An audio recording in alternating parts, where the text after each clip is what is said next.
I've been using OpenClaw for past 3 weeks, testing it, breaking it, learning what it can actually do. I'm not gonna lie and say I spent thousands of dollars with OpenClaw, and I'm a bit too lazy to also inspect my browser and fake numbers, so here is honest talk. I set it up several times, tested several models. At some point I spent $50 in sequential 3 hours and learned some new things. Here is what I discovered.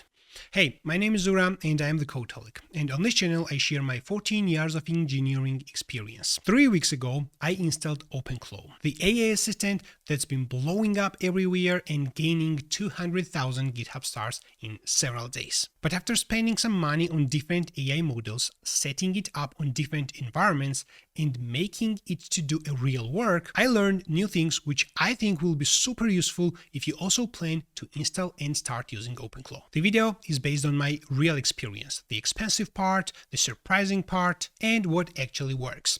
No bullshit. Let's start. Lesson 1. The cost between different AI models are insane, and you need to understand this from day one. So my first installation was on my Windows PC inside VirtualBox Ubuntu environment. I installed OpenClaw, set it up and connect to Gemini, and I put $50 credit on Gemini. I was testing, so I installed the browser inside it and asked it to make some research, generate video ideas, short ideas, push them on my Notion page, and I connected to my Notion page as well.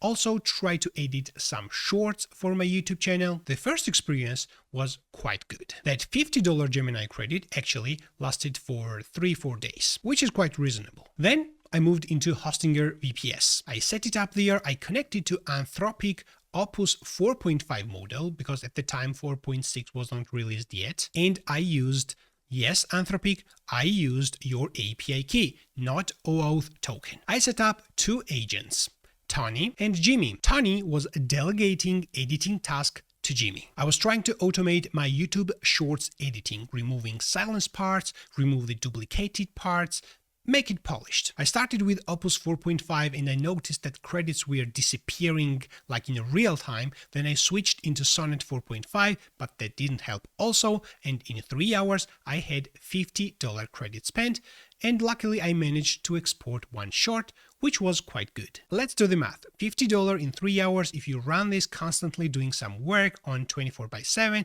it's gonna be $400 per day and $12,000 per month if you're using Anthropic API keys.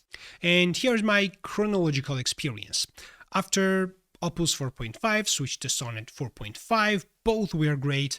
Then I burned my credits and moved into OpenAI. I tried GPT-4o Mini, which felt stupid.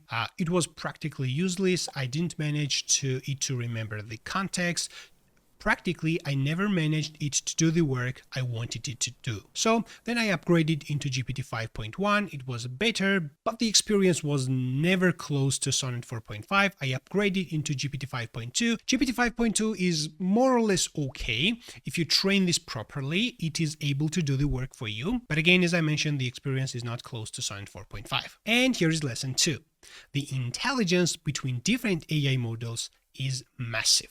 The Gemini model I tested initially actually was quite reasonable and in my experience worked much better than GPT 5.2. But Opus and Sonnet are simply in different league. That's why probably Anthropic is just changing their policies and we are not allowed to use their OAuth tokens, which I haven't also used. So my honest recommendation here is start with the best AI model, like Opus or Sonnet. You're gonna see what OpenClaw is fully capable of, and you're gonna see this by choosing the best AI model. Once you understand what it can do, what it is capable of doing, then you can start experimenting and switching between different models, or maybe you can even delegate tasks between different models, like the brain can be Sonnet, and some low-level tasks can be handled into GPT, lower version, cheaper version, or even Gemini. Before we move on, lesson number 3, let's talk about where we can deploy our OpenClaw agent. Initially, I deployed this on my Windows PC inside VirtualBox inside Ubuntu, which was working quite fine, but it is not stable. If the power is off, my agent is not working, and if something's wrong with my PC, I'll lose my data. So I think the best option is to deploy it somewhere on the cloud, which has a regular backups, stable environment, and simply the best experience with the affordable price. And this is where today's sponsor Hostinger comes in. Hostinger actually provides one-click deployment of OpenClaw inside a VPS server which costs under $7 per month. If you want to try the OpenClaw, I'm going to put the link in the video description. You can click this. You're going to choose the plan. It has 3 main options. Let's choose this, the most popular version, which has 16 gigs of RAM, and it's going to be more than enough for your OpenClaw. Then you can choose the period for 1 month, 12, and 24 months. I'm going to choose like a 12 months, which is quite reasonable. And down below, you can choose the location where you want that server to be located. And if you use my coupon code, the Codeholic, you're going to get extra 10% off. Then you click the continue, you fill up the payment information, and your VPS server with OpenClaw pre-installed will be created. After you enter your credit card information, then you can enter different API keys to configure AI models for your OpenClaw. You can enter Anthropic API key if you have a lot of money to spend. You can provide OpenAI's API key and choose 4o Mini model if you want it to be stupid. Or you can choose Gemini API key, which will be cheap and quite reasonable. You can provide your Telegram bot token as well, and it's going to be connected to your Telegram bot as well. If you want to try OpenClaw, I'm going to leave a link in the video description. Click on this, get started with it, and use coupon code TheCodeholic to get extra 10% off. Lesson number 3, and this is the place where my OpenClaw started feeling like an actual assistant, not a bot. Initially, I was always communicating to my OpenClaw agent using Telegram on my phone. Then I installed Telegram on my desktop, and it was easier to type on my keyboard rather than on my smartphone. But quite often, I'm outside walking or I'm driving, and I wanted to talk to my agent as much as possible. So one day, I discovered a voice message to my agent, and it started thinking, and I didn't receive a response for quite some time. And then I analyzed what it did. It actually understood that I sent it voice, it downloaded Python's Whisper model, transcribed my audio, and it sent answer back. So that was quite surprising. And since that, when I'm walking or driving, I'm always sending voice messages to my AI agent, and it is returning texts. Although I can connect to 11 Labs API and it can send me voices as well, texts are pretty fine for me because I can easily search for something at a later stage if I want. But just for your information, you can connect to 11 Labs API. I'm sure you knew this. The lesson here is that try to do your best to reduce the friction to talk to your AI agent. The more you talk to it, the better it's going to start responding. And you're going to make much more discoveries. Okay, lesson number 4, and this took quite some time for me to discover, but once I discovered, then things got a bit easier for me. Initially, I had only one agent and one conversation on my Telegram, and I was always sending my requests to this chat. And the context got bloated, and sometimes the agent wasn't quite understanding what I wanted. So here's what I did. I created several Telegram groups. One group for one purpose, like the YouTube video ideas, growing on X, to create some coding projects, and so on. And inside that group, I added my bot and give it admin access and told it explicitly to answer every single message sent into this group.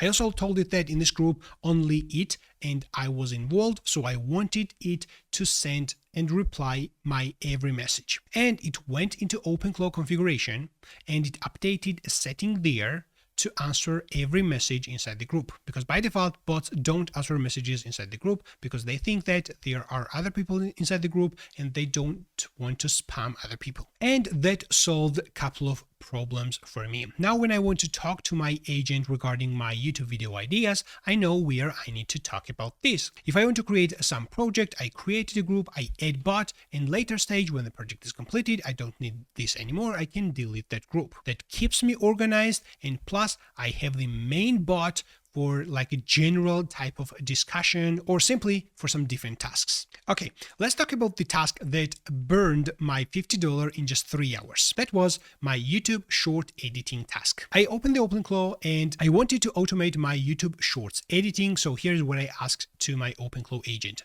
Tony. I asked it to take my YouTube shorts, remove silence places, remove duplicated parts, and trim beginning and the end, and give me final output of the short. But I also told it not to use any AI tools, only do everything with local tools. So it downloaded FFmpeg and Whisper model, it simply decoded and analyzed the entire video and removed the duplicated parts and silence parts as well, and finally constructed the video, and it gave me the output. But that took several iterations, and in these several iterations my $50 was spent. By the way, my primary agent Tony was delegating every work to my agent Jimmy. That is also one thing to consider. If you don't want to spend more time on your OpenClaw, you probably should communicate with one agent. But if you want well-organized structure and you don't care how much you're going to spend, then you probably need to create main agent, which will delegate your work into different other sub-agents.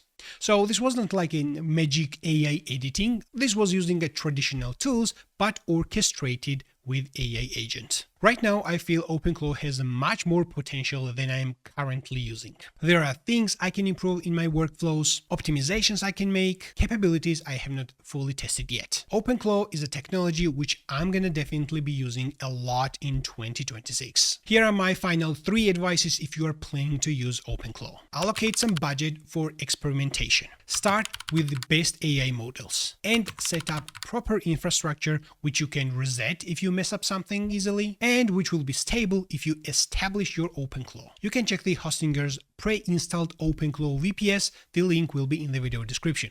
Use the coupon code TheCodeHolic to get extra 10% off. I'll be sharing more as I continue working on OpenClaw, the models I'm using, the workflows I have refined, optimizations. If you want that type of content, please hit the like button and subscribe. I would love to know your workflows and usages of OpenClaw, so if you are using it, please leave comment under the video. Thanks for watching, and I will see you in the next video.